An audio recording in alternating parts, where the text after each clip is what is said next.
लड़का I love you. लड़की गुस्से से मेरी चप्पल का साइज पता है ना। लड़का वाह नी वाह हले दोस्ती नहीं आई तो फरमाइशा में शुरू।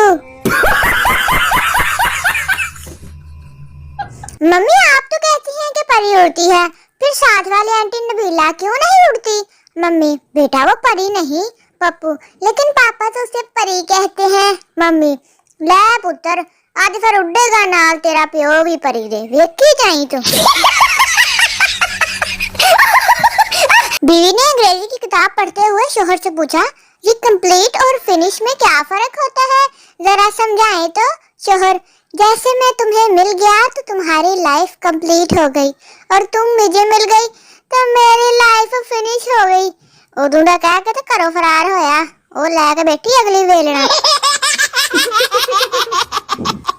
पप्पू जब भी कपड़े धोता तो बहुत जोर की बारिश शुरू हो जाती। एक दिन मौसम साफ देखकर पप्पू ने कपड़े धोने का सोचा और दुकान से सरफ खरीदने चला गया। जैसे ही पप्पू दुकान में दाखिल हुआ तो बहुत जोर से बादल गरजा। पप्पू ने बादल की तरफ देखकर कहा, किधर, मैं तो निम्को लेने आया हूँ, जाओ परे अपना काम करो। लड़की अपनी अम्मी से, माँ हमारे कॉलेज का नया प्रोफेसर बहुत हैंडसम और पुरकशिश है। माँ नहीं बेटी उस्ताद बाप की तरह होता है, ऐसा नहीं कहते। बेटी बस माँ आपको हमेशा अपनी पड़ी होती है। हाँ जी। टीचर बताओ जिंदा रहने के लिए क्या चीज जरूरी होती है। पप्पू आपको इतना भी नहीं पता, जिंदा रहने के लिए तेरी कसम एक मुलाकात जरूरी है सनम। टीचर ने ठुड्डा मार के क्या, चल पुत्र बाहर मुलाकात करे आ जा। शोहर मैं आपकी बहुत इज्जत करता हूँ। बीवी कितनी। शोहर इतनी कि अगर आप बेड पर बैठे तो मैं सोफे पे बैठ जाऊंगा। बीवी कि अगर मैं सोफे पे बैठ गई तो। शोहर तो मैं फर्श पे बैठ जाऊंगा। बीवी अगर मैं फर्श पे बैठ गई तो। शोहर तो मैं गड़ा खोद कर इसमें बैठ जाऊंगा। बीवी अच्छा अगर मैं गड़े में बैठ गई तो। शोहर तो मैं उस गड़े ते मिट्टी पा के तेरा काम भी मुकावांगा, तैनू इज्जत रासी नहीं है, नखत पैनी है।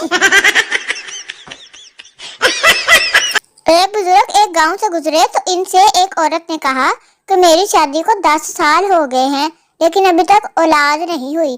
बुजुर्ग मैं तेरे लिए दरबार में चिराग जलाऊंगा।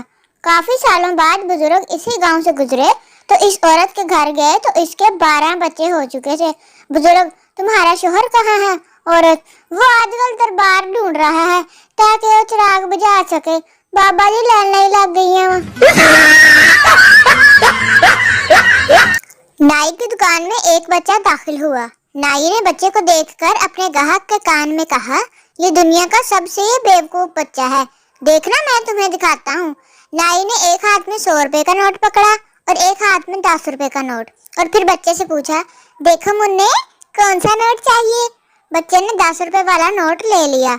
नाई ने फखरी अंदाज में ग्राहक की तरफ देखा और बोला, देखा कितना बेवकूफ है। थोड़ी देर बाद ग्राहक नाई की दुकान से निकला और इसने वही बच्चा देखा जो कौन आइसक्रीम खाते हुए जा रहा था। ग्राहक ने बच्चे को आवाज दी। जब बच्चा आया तो ग्राहक ने इससे पूछा, मुन्ने मियाँ आपने 100 का नोट क्यों नहीं लिया, वो तो 10 से बड़ा था। बच्चे ने अपनी कौन आइसक्रीम पर जुबान फेरते हुए बोला, अंकल जिस दिन मैंने 100 का नोट ले लिया the game will be over. इससे चंगा नहीं मैं रोज 10-10 करके नाई को ला लेना, वहाँ मौजा लग रही है वहाँ।